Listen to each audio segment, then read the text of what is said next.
ಮತ್ತೆ ದೊಡ್ಡದಾಗಿ ಹೆರಿಗೆ ಮಾಡಿಸ್ತಾರಂತ ಒಬ್ರು ಪತ್ರಕರ್ತರೊಬ್ರು ಮಾತಾಡಬೇಕು ಅಂತ ಕಾಯ್ತಾ ಇದ್ದಾರೆ. ಕೃಷ್ಣಪ್ಪ ಅಂತ. ಸರ್ ನಮಸ್ತೆ ಸರ್. ನಮಸ್ತೆ ಮೇಡಮ್.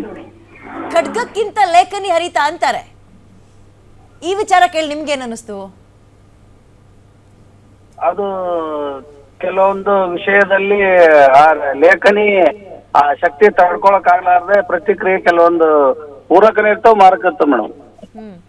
ಈಗ ಸರ್ ನಿಮ್ಮ ಹಳೆಯಾಳದಲ್ಲಿ ಹೆಂಗಿದೆ ರೀ ಸರ್ ಹಾಸ್ಪಿಟಲ್ ಸ್ಥಿತಿಗತಿ? ಹಳೆಯಾಳದಲ್ಲಿ ಹಾಸ್ಪಿಟಲ್ ಸ್ಥಿತಿಗತಿ ಅಂದ್ರೆ ಈಗ 100 ಬೆಡ್ ಅಂತ ಇದೆ, ಹಾಸ್ಪಿಟಲ್ ಇದೆ, ಆದ್ರೆ ಅದಕ್ಕೆ ತಕ್ಕಂತೆ ವೈದ್ಯರಿಲ್ಲ. ಹೊರಗಿನವರು 4 ಜನ ಇದ್ದಾರೆ, ಒಬ್ರು ಪರ್ಮನೆಂಟ್ ಇದ್ದಾರೆ, ಉಳಿದವರು ಯಾವುದೇ ಸಂಬಂಧಪಟ್ಟ ಎಮರ್ಜೆನ್ಸಿ ತುಂಬಾ ಕ್ರಿಟಿಕಲ್ ಕಂಡೀಷನ್ ಇರೋರು ಏನ್ ಮಾಡ್ಬೇಕ್ರಿ ಸರ್? ಏನಿಲ್ಲ ಮೇಡಮ್, ಸೀದಾ ಹಳೆಯಾಳಕ್ಕೆ ಇದು ಧಾರವಾಡಕ್ಕೆ ರೆಫರ್ ಮಾಡ್ತಾರ ಅವ್ರು. ಮತ್ ನಮ್ಗ ಹೆರಿಗೆ ಮಾಡಿಸ್ತೀನಿ ಅಂತಂದ್ರ ಸಾಹೇಬ್ರು ಅಲ್ಲಿ ಹೆರಿಗೆ ಆಗ್ತಕ್ಕಂಥದ್ದು ಯಾವ್ದು ವ್ಯವಸ್ಥೆ ಇಲ್ಲ ಮೇಡಮ್. ಯಾವ್ದೇ ಟೈಮ್ ಅಲ್ಲಿ ಹೋದ್ರು ಕೂಡ ಧಾರವಾಡ ಸಿವಿಲ್ ಹಾಸ್ಪಿಟಲ್ ಕಳಿಸ್ತಾರೆ. ಅದು ಆಂಬುಲೆನ್ಸ್ ಕೂಡ ವ್ಯವಸ್ಥೆ ಇಲ್ಲ. ಅವ್ರು ಹೇಳ್ತಾರೆ ಅಲ್ಲಿ ಆಂಬುಲೆನ್ಸ್ ಕೂಡ ವ್ಯವಸ್ಥೆ ಇಲ್ಲ, ನಿಮಗೆ ನೀವೇ ಮಾಡ್ಕೊಂಡು ಹೋಗ್ಬೇಕಂತ ಹೇಳಿ. ಚಲೋ ಆಯ್ತಲ್ರಿ ಸರ್, ಮಸ್ತ್ ಆಯ್ತು.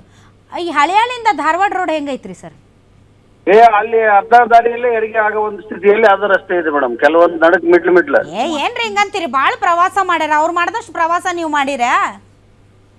ಇಲ್ಲ ಮೇಡಮ್, ಸಾಮಾನ್ಯ ರೋಡ್ ಇಡೋದಕ್ಕೂ ದೊಡ್ಡ ರೋಡ್ ಇಡೋದಕ್ಕೂ ವ್ಯತ್ಯಾಸ ಬಹಳ ಇದೆ. Okay sir, thank you so much. Madam, ನಿಮಗೆ ಮುಜುಗರ ಆಯ್ತೋ ಇಲ್ವೋ ಗೊತ್ತಿಲ್ಲ, ನಿಮಗೆ ನೋವಾಯ್ತೋ ಇಲ್ವೋ ಗೊತ್ತಿಲ್ಲ, ನಿಮಗೆ ಒಂದಷ್ಟು ಜನ ಪ್ರಶ್ನೆ ಮಾಡಿ ಏನ್ರಿ ರಾಧಾ ಹಿರೇಗೌಡರವ್ರೆ ಹಿಂಗೆ ಅನಿಸ್ಕೊ ಬಂದ್ರಲ್ರಿ ಅಂತ ಕೇಳಿದ್ರೋ ಇಲ್ವೋ ಗೊತ್ತಿಲ್ಲ. ಇಡೀ ರಾಜ್ಯದ ಹೆಣ್ಣುಮಕ್ಳು ನಮಗೆ ವಿಪರೀತ ನೋವಾಯ್ತು, ವಿಪರೀತ ಮುಜುಗರ ಆಯಿತು ಈ ವಿಚಾರದಲ್ಲಿ. ಎಸ್, ಬಟ್ ನಾನು ಅವಾಗಿಂದ ಹೇಳ್ತಾ ಇದ್ದೀನಿ, ಅಲ್ಲಿ ಮಾತಾಡೋದಕ್ಕಿಂತ ಇಲ್ಲಿ ನಾನು ಹೇಳಿದ್ನಲ್ಲ, ಒಂದು ಬ್ರಹ್ಮಾಸ್ತ್ರ ಇದು ಮೀಡಿಯಾ ಅನ್ನೋದು.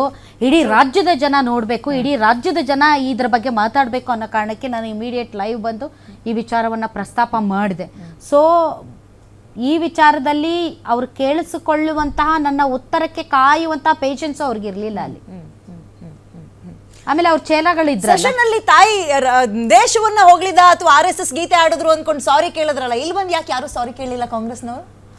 ಗೊತ್ತಿಲ್ಲ ನನಗೆ ಅರ್ಥನೇ ಆಗ್ತಾ ಇಲ್ಲ. ಇವ್ರಿಗೆ ಇದು ಇಂಪಾರ್ಟೆಂಟ್ ವಿಷಯ ಅಂತ ಅನ್ನಿಸ್ತಾ. ದೇಶವನ್ನ ಹಾಡಿ ಹೊಗಳುವ ಪದಗಳನ್ನ ಆಡಿದ್ದಕ್ಕೆ ಬೇಷರತ್ ನೀವು ಬಂದು ಕ್ಷಮೆ ಕೇಳಲೇಬೇಕು DK ಶಿವಕುಮಾರ್ ಅವರೇ ಅಂತ ಕತ್ತುಪಟ್ಟು ಹಿಡಿದನ್ನ ಕೇಳಿಸಿದ್ರಲ್ಲ, ಸಾರಿನ ಇಲ್ಲಿ ಯಾಕೆ ಕೇಳಲಿಲ್ಲ? ಆಮೇಲೆ ದೇಶಪಾಂಡೆ ಸರ್, ನಾನು ಹೇಳಿದ್ನಲ್ಲ, ನಿಮಗೆ ಆಗಿರೋ ಎಕ್ಸ್ಪೀರಿಯನ್ಸ್ ಅಷ್ಟು ವಯಸ್ಸು ನಮಗಾಗಿಲ್ಲ, ಬಟ್ ನಿಮಗೆ ಅದೇನು 60 ಕರಳು ಮರಳಾಯ್ತೋ ಅಥವಾ ಏನಾಯ್ತೋ ಗೊತ್ತಿಲ್ಲ, ಮಾತಾಡ್ಬಿಟ್ಟೆ, ದಯವಿಟ್ಟು ಕ್ಷಮೆ ಇರಲಿ ಕಣಮ್ಮ, ನಾನು ಹಂಗಲ್ಲ ಹಿಂಗೆ ಅಂತ ಹೇಳೋ ಸೌಜನ್ಯವೂ ನಿಮಗಿಲ್ಲ ಅಂದರೆ ನೀವು ಆ ಸ್ಥಾನದಲ್ಲಿರೋಕ್ಕೆ ನಾಲಾಯಕ್. I am really sorry. ಇನ್ನು ಪಕ್ಷದಲ್ಲಿರುವಂತಹ ಹೆಣ್ಣು ಮಕ್ಕಳು, ಸಚಿವೆಯರಾದರೂ ಆಗಲಿ ಶಾಸಕರಾದರೂ ಆಗಲಿ, ನೀವುಗಳು ಬೇರೆ ಪಕ್ಷದಲ್ಲಾದಾಗ ಮಾತ್ರ ಜಿಪ್ ತೆಗಿತೀವಿ, ಈಗ ಜಿಪ್ ಹಾಕೊಳ್ತೀವಿ ಅಂದರೆ ಪ್ರಯೋಜನ ಇಲ್ಲ. ನಿಮ್ಮನ್ನು ನಂಬಿದ್ಯಾಕೆ? ಆಮೇಲೆ ನೀವು ಇಲ್ಲಿ ರಾಧಾ ಹಿರೇಗೌಡರವರಿಗೆ ಅವಮಾನ ಮಾಡಿದಲ್ಲ, ಇದು ರಾಜ್ಯದ ಹೆಣ್ಮಕ್ಳಿಗಲ್ಲ, ನಿಮ್ಮ ಪಕ್ಷವನ್ನು ನಡೆಸ್ತಾರೋ ಸೋನಿಯಾ ಗಾಂಧಿ ಅವರಿಗೆ ಮಾಡಿದಂತಹ ಅವಮಾನ ಅಂತ ನಾವು ಕನ್ಸಿಡರ್ ಮಾಡ್ತೀವಿ. ಇದನ್ನು ನೋಡೋಣ ಮುಂದಿನ ಕ್ಷಣಗಳಲ್ಲಿ ಈ ಪ್ರಕರಣ ಯಾವ್ಯಾವ ಡೆವಲಪ್ಮೆಂಟನ್ನು ತಗೊಳುತ್ತೆ.